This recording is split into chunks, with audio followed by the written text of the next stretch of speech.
औरंगज़ेब ने इसको आलिमान सत्रिक क्यों कहा था, उसके पीछे कारण जो आपने भी एक्सप्लेन भी किया। देखिए, भगवान रामचंद्र जी और उनके अनुज यानी कि उनके दोनों भाई लक्ष्मण जी और भरत जी, इन तीनों ने यहाँ पे शिक्षा ग्रहण की थी और काफ़ी अरसा यहाँ पर उन्होंने गुजारा था, जैसा कि मैंने भी सुना है और किताबों में मैंने पढ़ा भी है। और यहाँ पे सप्त ऋषियों का एक आश्रम हुआ करता था। अब सप्त ऋषि का आश्रम आप जो कह लिए उसको आप उर्दू में आलिमों का आश्रम कह लीजिए। अब चूँकि औरंगज़ेब ने अपनी भाषा में उसको एक्सप्लेन कर दिया था कि साहब आलिमान सत्रिक, तो आलिमान सत्रिक उन्होंने जो कहा था उसके पीछे कारण यही था कि यहाँ पे सप्त ऋषि आश्रम था और उसमें जब भगवान रामचंद्र जी ने यहाँ पे शिक्षा की, यहाँ पे एक देवघरा माता मंदिर है, बड़ा प्राचीन मंदिर है, वहाँ पे पूजा अर्चना करते थे।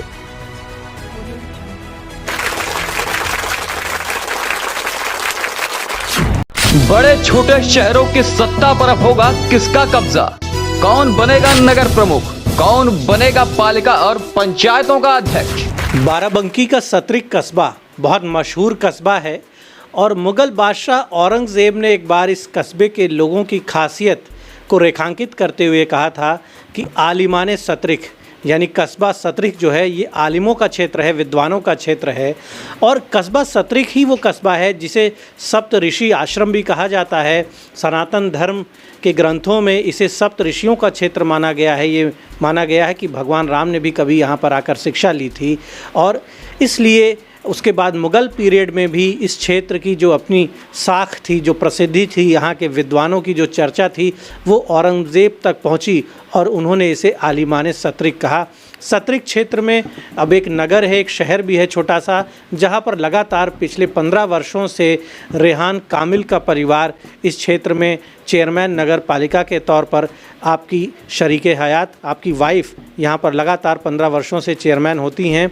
और ये जो कस्बा है ये लखनऊ से भी लगा हुआ है, बाराबंकी शहर के भी नज़दीक है। इस कस्बे की अपनी कुछ ऐसी खासियतें हैं जो इसे पूरे उत्तर प्रदेश और पूरे देश में मशहूर रखती हैं।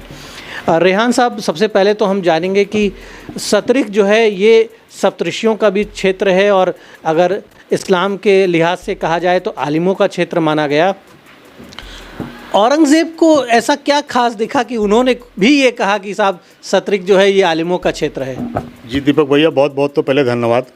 आपके इस चैनल को मेरी तरफ से हार्दिक शुभकामनाएं। और आपने जो ये क्वेश्चन किया है हमसे, औरंगज़ेब ने इसको आलिमान सत्रिक क्यों कहा था, उसके पीछे कारण जो आपने भी एक्सप्लेन भी किया। देखिए, भगवान रामचंद्र जी और उनके अनुज यानी कि उनके दोनों भाई लक्ष्मण जी और भरत जी, इन तीनों ने यहाँ पे शिक्षा ग्रहण की थी और काफ़ी अरसा यहाँ पर उन्होंने गुजारा था, जैसा कि मैंने भी सुना है और किताबों में मैंने पढ़ा भी है। और यहाँ पे सप्त ऋषियों का एक आश्रम हुआ करता था। अब सप्त ऋषि का आश्रम आप जो कह लिए उसको आप उर्दू में आलिमों का आश्रम कह लीजिए। अब चूँकि औरंगज़ेब ने अपनी भाषा में उसको एक्सप्लेन कर दिया था कि साहब आलिमान सत्रिक, तो आलिमान सत्रिक उन्होंने जो कहा था उसके पीछे कारण यही था कि यहाँ पे सप्त ऋषि आश्रम था और उसमें जब भगवान रामचंद्र जी ने यहाँ पे शिक्षा की, यहाँ पे एक देवघरा माता मंदिर है, बड़ा प्राचीन मंदिर है, वहाँ पे पूजा अर्चना करते थे। ये रेठ नदी जो आज यहाँ पे बह रही है, इस रेठ नदी का उस ज़माने में कुछ नाम और हुआ करता था जो इस वक्त मेरे जहन से निकल गया है। उस रेठ नदी में भगवान राम और उनके अनुज लोग स्नान भी ग्रहण करते थे, देवघरा माता मंदिर में जाकर के पूजा अर्चना करते थे। इसी को लेकर के ये वहाँ से एक स्टार्ट हुआ है आलिमान सत्रिक के बारे में। उसके बाद में जब यहाँ पे और नई जनरेशन हुई, उसके बाद में ये पार्टीशन हो गया।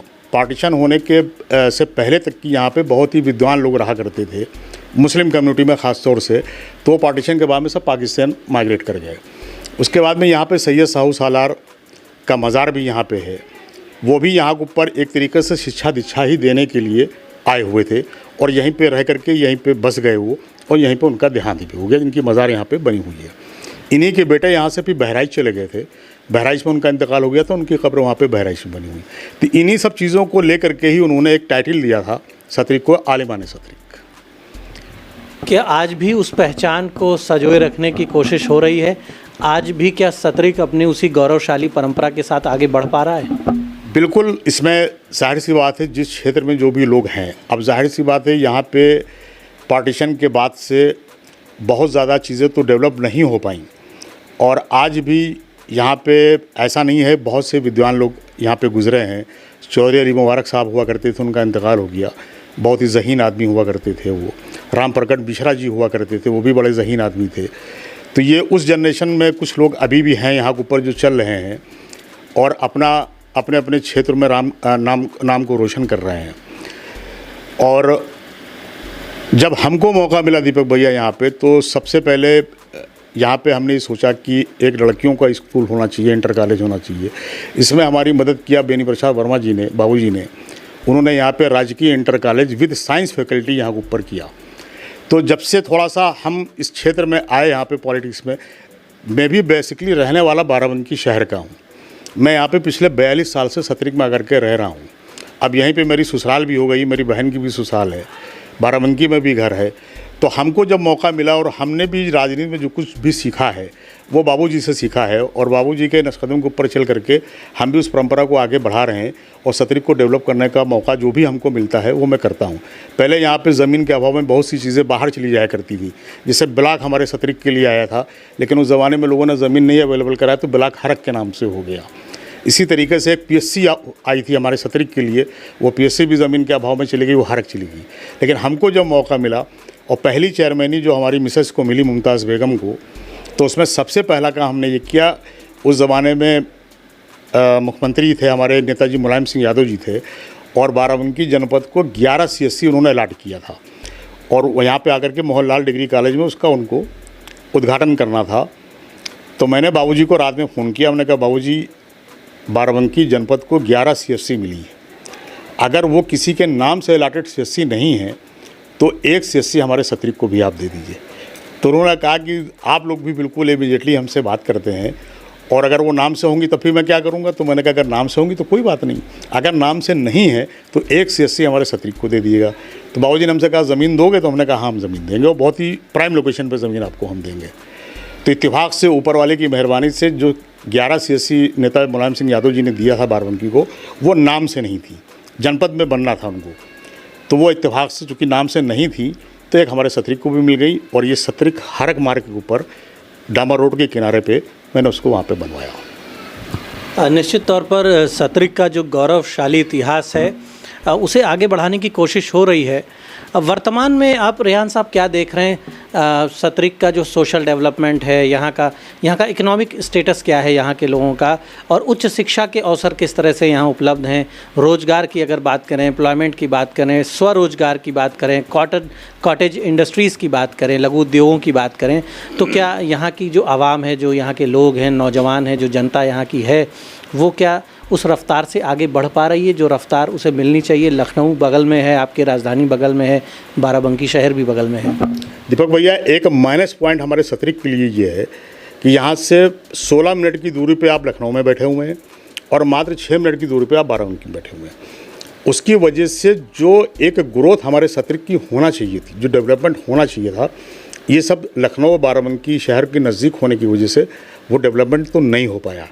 लेकिन हम लोग कोशिश में हैं, जहाँ जैसे कि आपने शिक्षा के क्षेत्र में बताया, यहाँ पे प्राइवेट सेक्टर में लोगों ने आकर के डिग्री कॉलेज भी खोले हैं। हमारे यहाँ TRC लॉ कॉलेज भी है, पीतम्बर दास ITI भी खुली है। ये सब हमारे प्रयासों से खुली है। ये सुजीत चतुर्वेदी जी हमारे मित्र हैं, उन्होंने जब यहाँ पे ज़मीन तलाशना चालू किया तो उसमें मैंने उनकी मदद किया। तो आज यहाँ पे उन्होंने डिग्री कॉलेज भी खोला हुआ है, लॉ कॉलेज भी खोला हुआ है। और ये आपका मेडिकल क्षेत्र में जैसे कि आपका B फार्मा है, D फार्मा है, इसकी भी यहाँ पे फैसिलिटीज़ है। इसके अलावा जो एक कुटीर उद्योग कह लीजिए, छोटे मोटे उद्योग कह लीजिए, यहाँ पे तमाम से हमारे मित्र लोगों को हमने ओबलाइज किया है कि आकर के साहब यहाँ पे फैक्ट्री लगाई। तो एक ग्लूकोज की फैक्ट्री बन रही है जो सुबह शाम में चालू होने वाली है।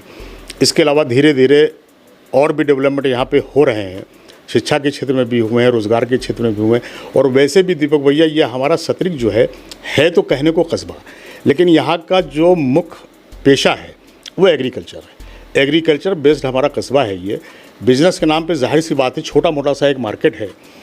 अब मार्केट तो बहुत बड़ा कारोबार उससे नहीं हो पा रहा। वजह यही है कि लखनऊ बाराबंकी नज़दीक है, इस वजह से ये नहीं हो पा रहा है।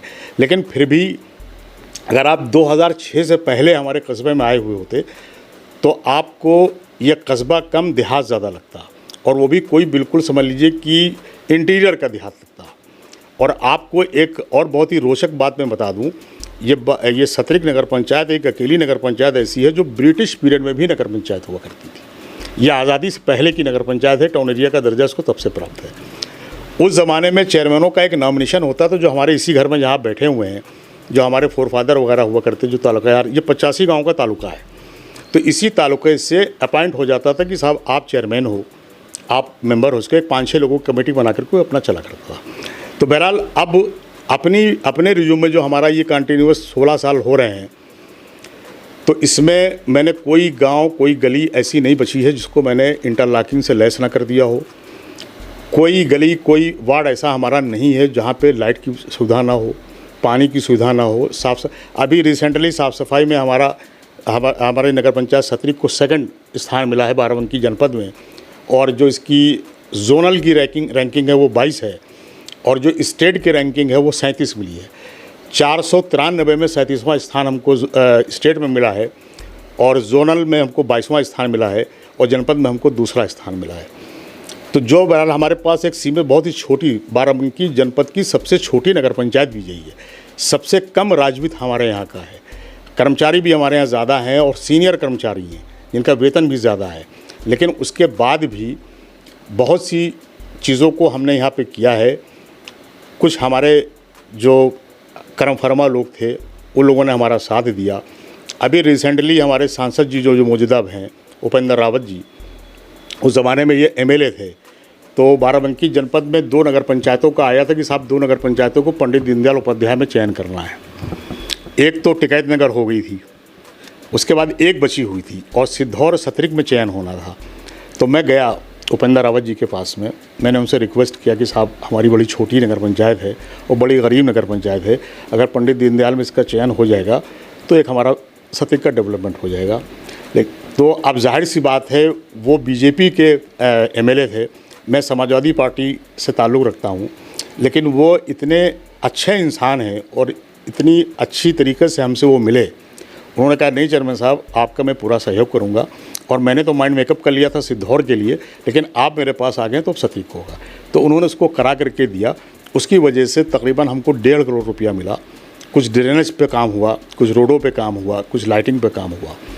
इस तरीके से ये हुआ दीपक भैया, यहाँ पे उनका भी बड़ा योगदान रहा। एक सवाल यहाँ पर उठता है दिल में कि वो टाउन एरिया जो ब्रिटिश पीरियड की टाउन एरिया है, और जिस कस्बे की, जिस लोकेलिटी की तारीफ़ एक ज़माने में औरंगज़ेब जैसी शख्सियत ने भी की थी, जो एक बहुत बड़े बादशाह थे जिनका बहुत बड़े एरिया में जिनकी हुकूमत चलती थी, उन्होंने सतरिक को पॉइंट आउट किया था, आलिमाने सतरिक कहा था। और भगवान राम से जिस क्षेत्र का इतिहास जुड़ा हो, वो सतरिक इतनी पुरानी टाउन एरिया, बाराबंकी की सबसे पुरानी टाउन एरिया होने के बावजूद उसका बजट बहुत कम है, उसका एरिया भी छोटा है, और ये राम भक्तों की सरकार भी है उत्तर प्रदेश में और देश में भी। तो बीजेपी की सरकार से, मुख्यमंत्री से, केंद्र सरकार से, नगर विकास मंत्रालय से आपने क्या प्रयास किए और क्या वो प्रयास सफल हुए?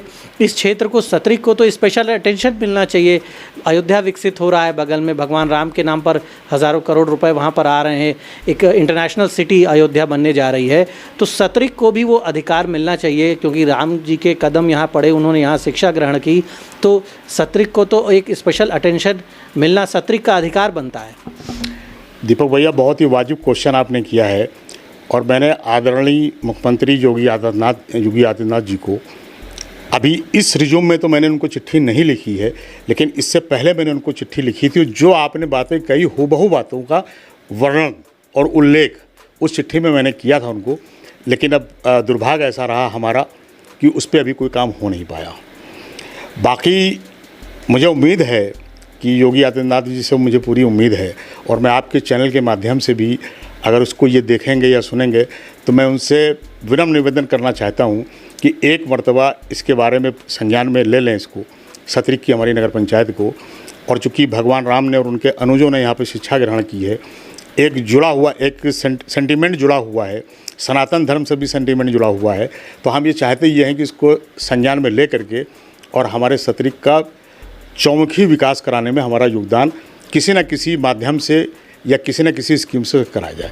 पंडित दीनदयाल उपाध्याय में थोड़ा बहुत काम हुआ है, लेकिन बहरहाल अभी बहुत से काम बाकी हैं।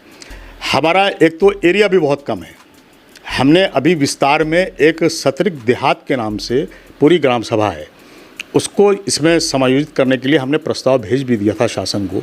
शासन हमारी फाइल गई भी थी, उसके बाद फिर वो वापस आ गई। अभी कुछ पेंडिंग पड़ा हुआ, उस पर काम नहीं हो पाया है। उसमें ये 3 मजरे या 3 गांव छोटे छोटे आते हैं, उनको सबको हमने शामिल कर लिया था अकॉर्डिंग टू शासनादेश।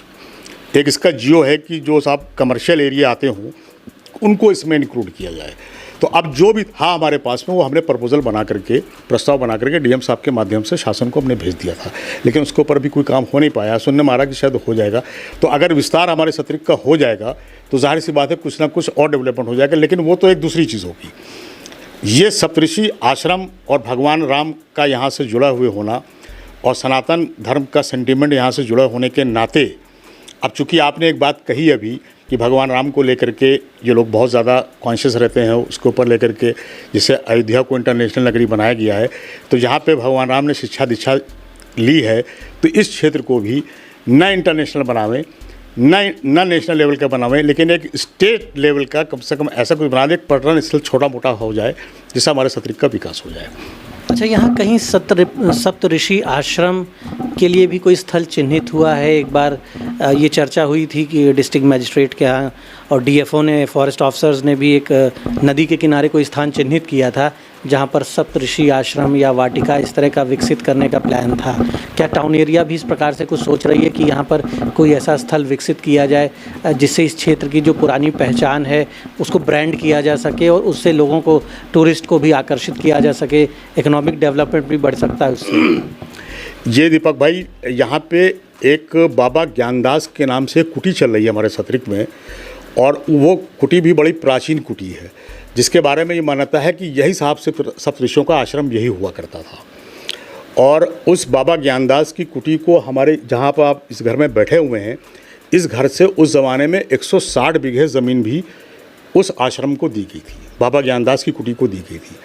अब कितनी ज़मीन उसमें बची है मुझे नहीं मालूम है, और मेरा अंदाज़ा ये है कि वो सप्तऋषि का जो आश्रम हुआ करता था वो बाबा ज्ञानदास की जो कुटी है, बहुत प्राचीन कुटी बनी हुई है। आप कभी आपको मौका मिलेगा जाकर के देख लेगा, अवशेष हैं उसके, लेकिन अभी भी थोड़ा बहुत है। बाकी जो आप बता रहे हैं, इसको डीएम साहब की तरफ से हमको कुछ नहीं ऐसा मतलब सूचित किया गया है कि इसमें क्या करना है क्या नहीं करना है। हाँ, एक मर्तबा ये 2012 में वन विभाग वालों की एक टीम आई थी कि साहब रेट नदी के किनारे हम लोग एक सरकारी रिजॉर्ट बनाना चाह रहे हैं। तो इसमें 3-4 गांवों की ज़मीन भी आ रही थी, इसमें सतरिक की भी आ रही थी और जफ़रपुर की भी आ रही थी और ये बरगधा बिलझरिया की भी आ रही थी और सैलखा की भी आ रही थी। तो हमसे भी आकर के पूछा गया था, तो हमने कहा ठीक है साहब, जितनी ज़मीन सतरिक की आ रही है और वो अगर जीएस लैंड है, अगर किसी की पर्सनल लैंड है तो उस पर इतना प्रभाव नहीं हो पाएगा हमारा, उससे बात करनी पड़ेगी और पता नहीं आप लोग कंपनसेट करेंगे कि नहीं करेंगे। लेकिन इस रेट नदी के किनारे किनारे जो जीएस लैंड आ रही है वो हम अपना प्रस्ताव दे करके आपको दे देंगे, इसको आप डेलो करें। और उसमें हमारे सहपाठी रहे हैं गोप भाई, और ज़माने में मंत्री भी थे, वो भी आए थे। उसका यहाँ पे एक इनाग्रेशन हुआ था, एक छोटा मोटा सा रेड नदी के किनारे कार्यक्रम हुआ था, लेकिन उसके बाद से भैया फिर उस पर कोई डेवलपमेंट हुआ नहीं। अच्छा, एक सवाल बनता है कि लखनऊ बगल में है और लखनऊ बड़ा महानगर है और अब लखनऊ को मेट्रोपॉलिटन का दर्जा भी गवर्नमेंट देने जा रही है। लखनऊ के साथ साथ बाराबंकी का जो नगर क्षेत्र है, आपका ये सतरिक कस्बा, बाराबंकी नगर पालिका, बाराबंकी का एक बड़ा क्षेत्र लखनऊ विकास प्राधिकरण में शामिल होने वाला है और आप भी बिल्कुल लखनऊ बॉर्डर पे हैं, तो सतरिक क्षेत्र भी ऐसी संभावना जताई जा रही है कि लखनऊ का हिस्सा होगी। तो ये जो टाउन एरिया लखनऊ का हिस्सा होगी तो यहाँ पर जो विकास के अधिकार हैं, जो लोगों की अपेक्षाएं हैं, वो भी बढ़ेंगी।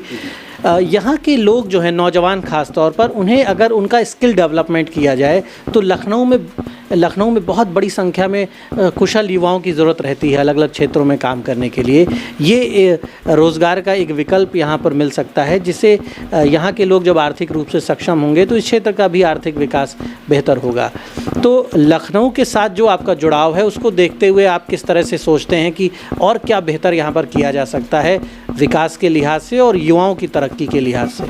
देखिए दीपक भैया, अभी एलडीए ने जो अपना एक ब्लूप्रिंट जारी किया था, उस ब्लूप्रिंट में हमारा सतरिक भी आ रहा है। और बल्कि ये जो आपका हैदरगढ़ रोड गया हुआ है, हैदरगढ़ रोड का जो पश्चिमी इलाका है जहाँ पे आप बैठे हैं सतरिक में, ये हैदरगढ़ रोड से इसको पूरा इस तरीके से लेकर के अपने ब्लूप्रिंट में उन्होंने शामिल किया है। और जाहिर सी बात है, जब मेट्रोपॉलिटन का हिस्सा हमारा सतरिक हो जाएगा तो डेवलपमेंट की कोई कमी नहीं रह जाएगी। यहाँ का जो नौजवान है जिसको रोज़गार की तलाश में बाहर जाना पड़ता है, तो जब ये एलडीए का क्षेत्र हो जाएगा और उसी हिसाब से जब इसका डेवलपमेंट होगा मेट्रोपॉलिटन सिटी के हिसाब से, तो हमारे नौजवानों को भी रोज़गार मिलेगा। और हमारे नौजवानों में यहाँ पे चाहे जिस कम्युनिटी के हों, उनके अंदर स्किल बहुत ज़्यादा है, बस उस स्किल को निखारना है। उसके लिए उनको मौके फराहम करना है कि किस तरीके से उनको मौके मिले और वो अपनी जो उनके अंदर प्रतिभा है उस प्रतिभा को साबित करें। और बाकी सतरिक के बारे में आपको एक चीज़ मैं और बता दूं, हमारा सतरिक 2006 से पहले उस दौर से भी गुजरा है दीपक भाई, जब एक मामूली सा हवा का झोंका चलता था तो हमारे हफ्ता 10 दिन लाइट नहीं आती थी, और ये ओबरी से लाइट आती थी हमारे यहाँ। तो जाहिर सी बात है, एक और बहुत बड़ा एरिया इसका हुआ करता था। बाराबंकी जनपद का सबसे बड़ा फीडर जो हुआ करता था वो ओबरी हुआ करता था, जो सतरिक फीडर था जो ओबरी में हुआ करता था। और इसको वो लोग देसी भाषा में कहते थे, साहब ये गधा लाइन है, अगर ये ख़राब होगी तो फिर ख़राब होगी। तो सबसे पहले तो इसका जब मुझे पहली चेयरमैनी मिली तो मैंने इस पर लाइट के ऊपर काम किया, और उसी का नतीजा ये है कि आज हमारे सतरिक के अंदर हमारा खुद का फीडर हमारे सतरिक में ही बन गया। अब आप भी इतनी बारिश में और इतने आंधी पानी में आए हुए हो, लाइट हमारे यहाँ चल रही है। ये उस ज़माने में तो आपके कंसर्ट में भी नहीं हो सकता था कि इतने आंधी पानी में सतरिक में लाइट मिलेगी। हफ्तों पानी नहीं मिलता था। मैंने अपने दोनों पंपों के ऊपर पहली चेयरमैनी में 63 केवीए के 2 जनरेटर रखे कि अगर भाई लाइट नहीं आ पा रही, हफ्तों लाइट नहीं आ पाती थी, तो कम से कम हमारी जनता को पानी मिल जाए। इन सब चीज़ों का काम हुआ। थाना यहाँ पे बना सतरिक के अंदर। जब थाना आया तो ज़मीन नहीं अवेलेबल थी, तो हमने अपना एक पुराना घर हमारा हुआ करता था गढ़ी मोहल्ले में, उस घर में थाना बनवा दिया। उसके बाद में प्रयास करके फिर ग्राम सभा की ज़मीन को थाने के लिए लड़ करा करके थाना खुद जब बन गया है तो थाना वहाँ पे शिफ्ट हो गया। टेलीफोन एक्सचेंज बाबूजी ने हमको सतरिक में दिया और कहा कि हम दे रहे हैं, जिम्मेदारी तुम्हारी की ज़मीन अवेलेबल करके दो। टेलीफोन एक्सचेंज भी हमारे यहाँ बन गया। हमारा अपना खुद का कार्यालय नहीं था। जल निगम का एक यहाँ पे छोटा सा ऑफिस था, उसी में हमारी टाउन एरिया का पूरा कार्यालय चलता था। उसी में बोर्ड की बैठक होती थी, बहुत ही कंजेस्टेड जगह थी। तो उसको भी हमने अपना कार्य, अब बहुत ही मेरा अंदाज़ा ये है, जहाँ तक कि मुझे कहने में कोई गुरेज नहीं है, बाराबंकी जनपद का सबसे शानदार कार्यालय अगर कोई नगर पंचायत का है तो हमारा सतरिक का है। उसको जाकर के आप देख भी लीजिए किसी वक्त। तो रेहान कामिल का परिवार एक ऐतिहासिक परिवार है बाराबंकी जनपद का, और यहाँ से लेकर लखनऊ तक इस परिवार की प्रतिष्ठा रही, पूरे प्रदेश में इस परिवार की प्रतिष्ठा रही। कई पीढ़ियों से इनकी फैमिली ने सोशल वर्क किया, समाज के लिए काम किया, और जैसा कि चर्चा में आपने बताया कि आपके पूर्वजों ने यहाँ पर एक प्राचीन आश्रम है उसके लिए 150 बीघा ज़मीन एक ज़माने में दान की थी, जहाँ आज भी धार्मिक परंपराओं को आगे बढ़ाया जाता है। तो इनका परिवार एक प्रतिष्ठित परिवार इस पूरे क्षेत्र का, पूरे रीजन का है, और लगभग 16 वर्षों से ये नगर पंचायत का संचालन कर रहे हैं। एक बार फिर उत्तर प्रदेश में निकाय चुनाव निकट हैं और बहुत से दावेदार मैदान में सामने हैं। एक मौका है जनता के सामने भी कि वो फैसला करे और उन लोगों के हाथों को मजबूत करे जो जनता को मजबूत करने में यकीन करते हैं, जो नगर की सरकार, शहरों की सरकार, नगर निकायों की सरकार बनाएंगे। तो रोचक मुकाबला सतरिक में भी देखने को मिलेगा। हालांकि उसके पहले कई बार हम बीच में फिर बात करेंगे यहाँ पर जो भी दावेदार हैं, जो भी यहाँ के प्रोमिनेंट लोग हैं, जो लोगों के बीच में आना चाहते हैं उनसे। और बाराबंकी की जनता, उत्तर प्रदेश की जनता के लिए भी एक मौका होने वाला है कि वो समझदारी से फ़ैसला ले और ऐसे लोगों को आगे बढ़ाए जो समाज को आगे बढ़ाने में यकीन करते हों। द इंडियन ओपिनियन के लिए बाराबंकी के सतरिक कस्बे से दीपक मिश्रा।